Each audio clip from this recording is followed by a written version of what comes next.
The Prophet ﷺ said, Allahul Wahid al-Samad, thuluthul Qur'an. Allah al-Wahid al-Samad, meaning Qul huwa Allahu Ahad, is a third of the Qur'an. So the question is now, why is this small surah a third of the Qur'an? And that is because the Qur'an can be divided in terms of its topics. If we talk about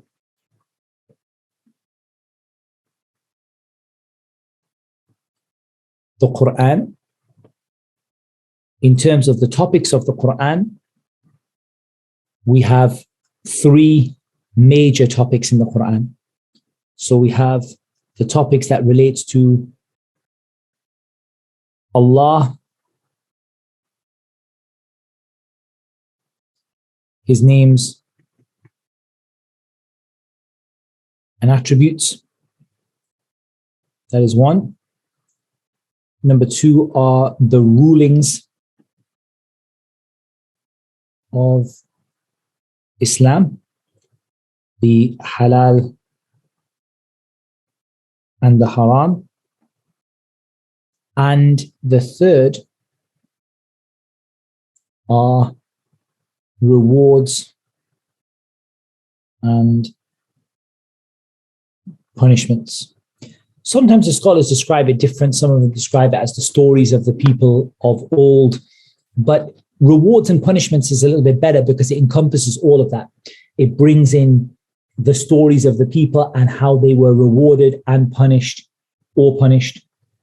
So I think this is a good breakdown to say that the Qur'an either talks about Allah, His names and attributes, or it talks about the halal and the haram, or it talks about rewards and punishments. And so this part here, which is Allah, His names and attributes, this is the third of the Qur'an that is found within Surah Al Ikhlas, because Surah Al Ikhlas is effectively, just like Surah Al Fatiha, is a summary of the Qur'an. Surah Al Ikhlas is a summary of Allah's names and attributes. Qul huwa Allahu Ahad.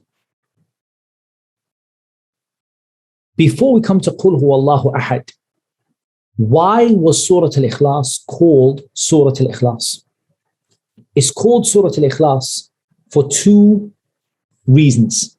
Because the word Ikhlas comes with two meanings. Okay? One meaning of the word Ikhlas is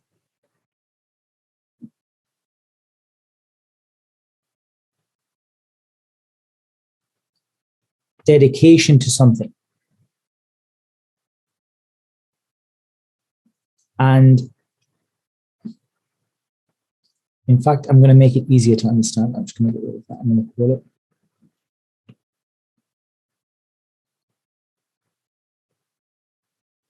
something which is dedicated to and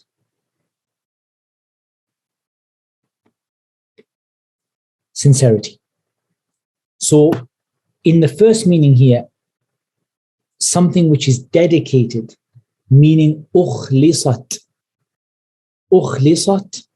libayani at-tawheed al-ilmi, that it was dedicated to the topic of, it was dedicated to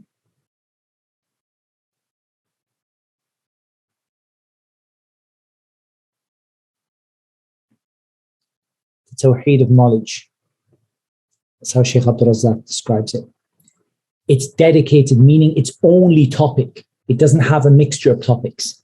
Its only topic is the singling out of Allah Azza wa Jal in your knowledge of Him, that no one is like Allah in His names and His attributes and His actions. Nobody is like Allah in His names and attributes and actions. That is what the surah is dedicated to. Ukhlisat. It has been dedicated for that. And sincerity, meaning al-ikhlas, meaning to worship Allah Azza wa Jal alone and with no partner, and to make the whole religion for Him alone. And that is because when you know Allah and you know His names and attributes, you know that only Allah is deserving of worship.